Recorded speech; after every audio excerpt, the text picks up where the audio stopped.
Yun o. Napapansin nyo mga kagutom, pagbukas ko pa lang ng kanyang kaliskis, tumutulo na kaagad yung taba. Ibig sabihin, mataba ang isda, sariwa pa.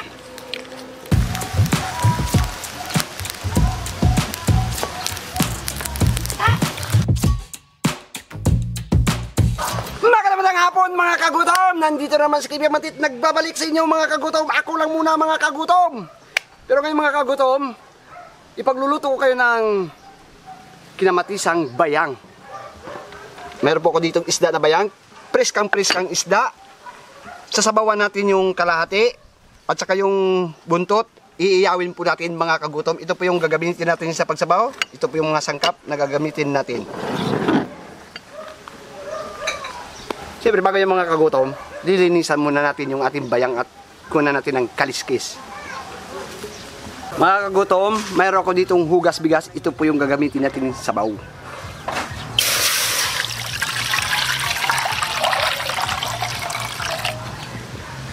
Mga sangkap na hiniwa na natin. Napakadaming kamatis. Hintayin lang po natin itong mga kagutom na lumuos yung ating kamatis, sibuyas at saka batuan.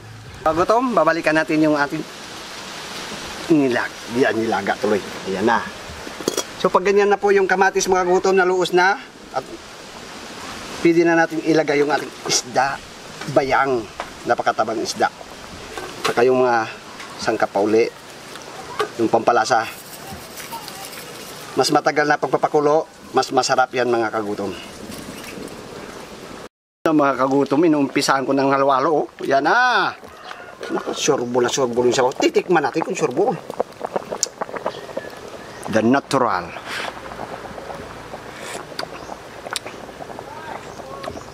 Iba talaga mga kagutom pag may batuan at saka maraming kamatis. Alas 3:30 na. Wala pa yung mga kagutom kasi iiyaw pa tayo ng isda mga kagutom. Okay na to mga kagutom. So mga kagutom, ito naman yung kalahati. Hindi ko na po siya kiniriskisan mga kagutom. So ilalagay ko na to. Iyan natin. Suba.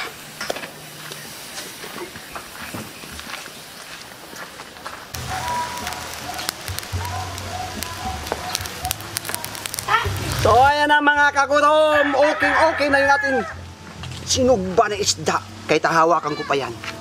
Okay tap? Okay na ito mga kagutom.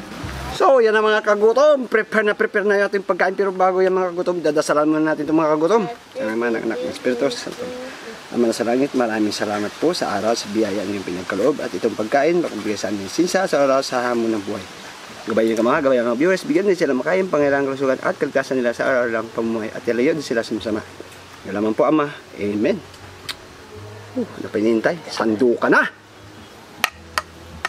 Thank you Lord. Naku mga kagutom, sa sabaw pa lang. Kakatakan na.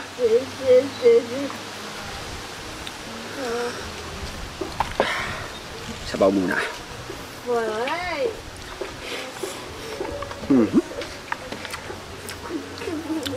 Perfect na perfect. Akoy.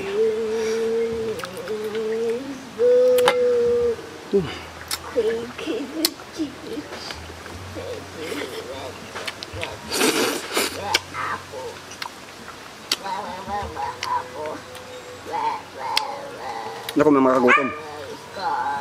Napakataba ng isda mga kagutom.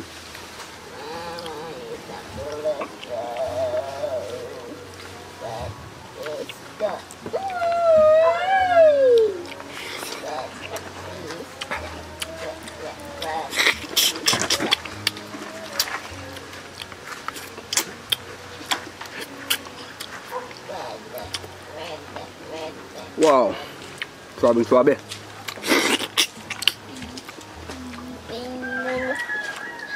Alas 3:30 na. Kagutom TV na. Bakbakan na to.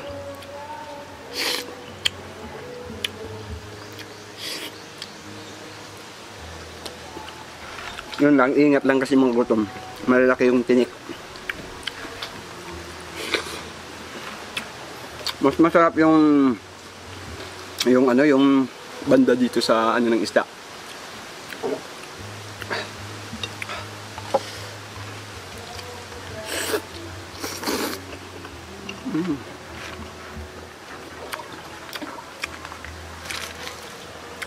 Pag, pag may ganito kayong isda mga kagutom, yung moonfish, ito yung gawin nyo dito.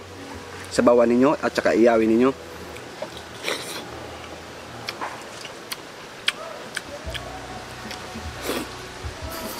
Napakalambot ng laman.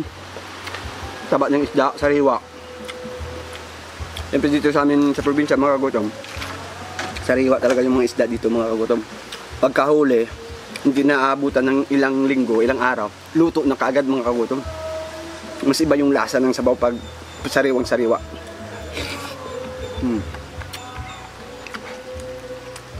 Ayan, ito naman tayo.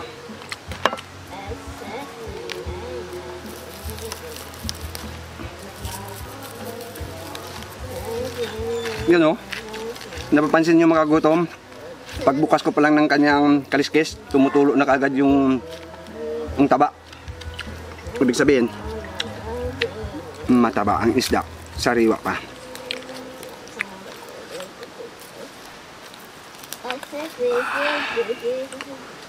Wow, chamba, quality.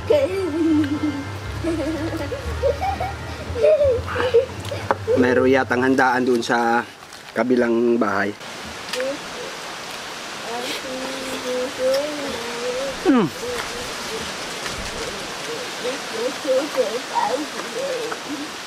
Grabe yung isda.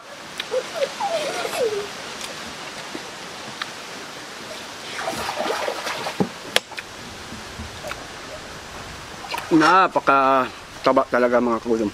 Yan ang masabi ko dito kasi ang taba talaga ng isda. Super lambot. Yung pagkaiyaw natin mga gutom, tamang-tama lang. Kita nyo naman, pag inalis ko tong kaliskis, yan ang kalabasan. Yan, nako po. Kakainin ko to. Meron ako ditong sausawan, suka,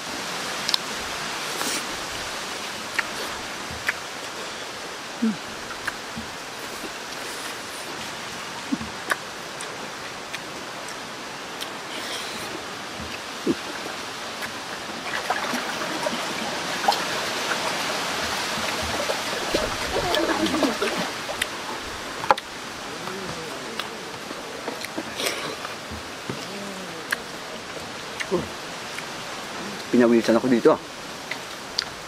Dito naman. Dito naman banda sa ulo, sa tiyan. Dito sa banda sa ano. Try natin to. Taba ng isda. Yun. May kasama ko sa likod. Mamaya kakain yan mga kagutom. Bigyan natin. Yung baby boy namin na sobrang bait at makulit.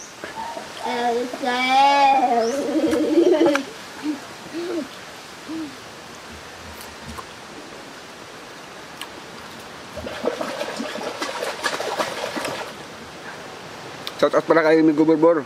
Goberbor, namimiss kita. Ayaw mo, pupunta ako sa inyo dyan. Uli.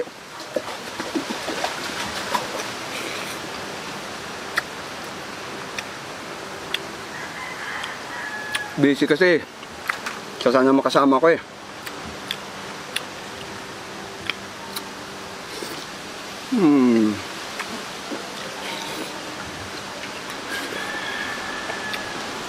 Wah.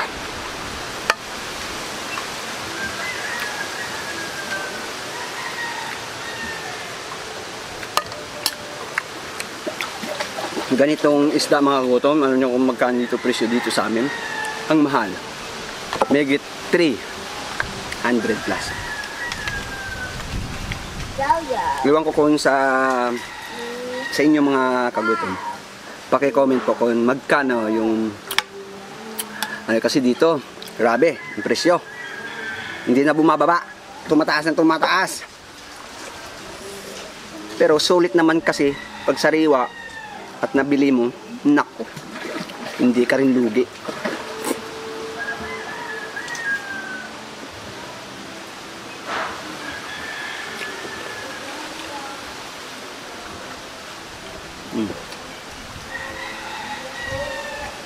Matinik lang.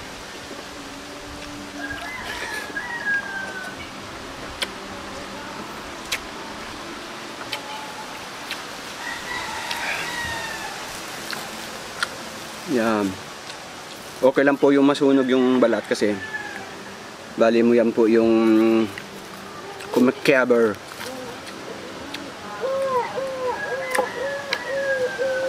Ayun oh. Yun na.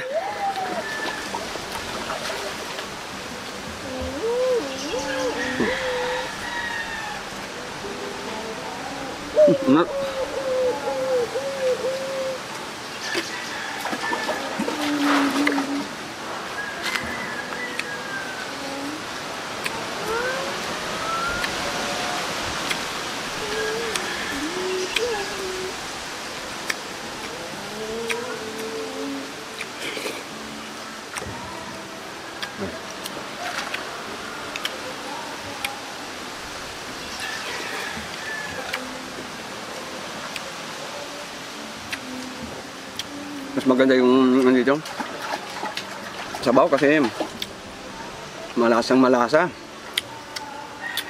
Yung asim niya, hinaluan pa natin ng batuan, sinamahan pa natin ng kabaraming sibuyas, saka yung ginamit pa natin hugas bigas, lalong umano yung sabaw. Sulit na sulit mga kagutom.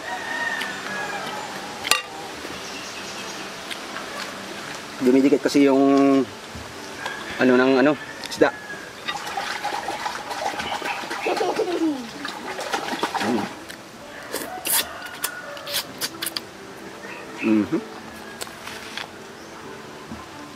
Medyo makalis, kalis isa.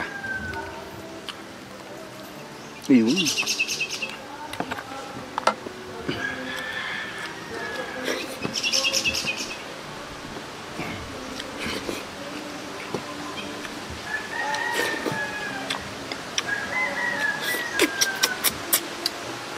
Wow.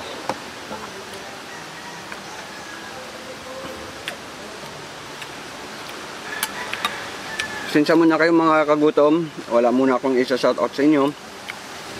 Gagawa na lang po ako ng shoutout para sa inyo.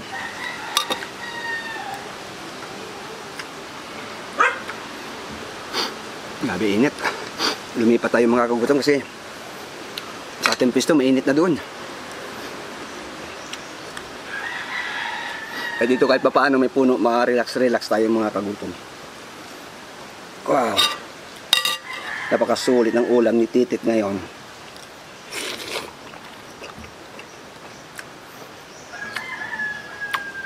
At shout out ko pala yung tita ko, Teme.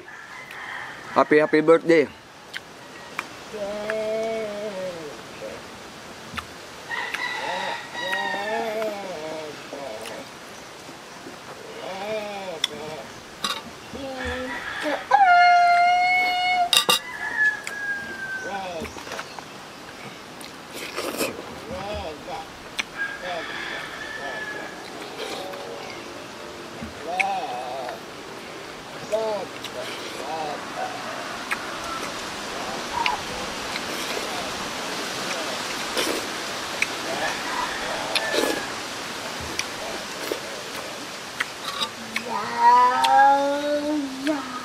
Nako.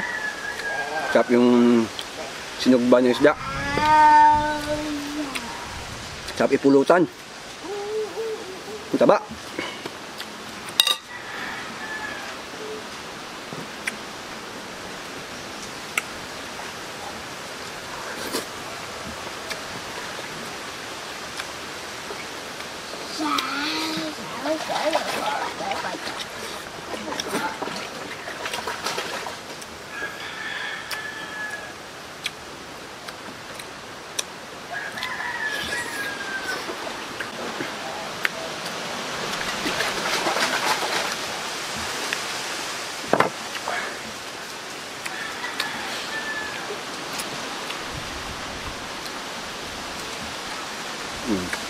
Ngayon.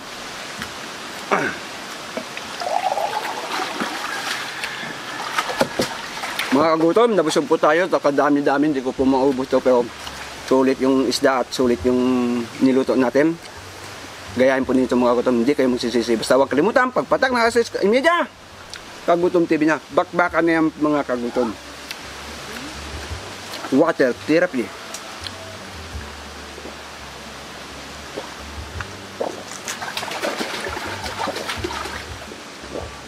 Suwabe mga kagutom. Maraming salamat po.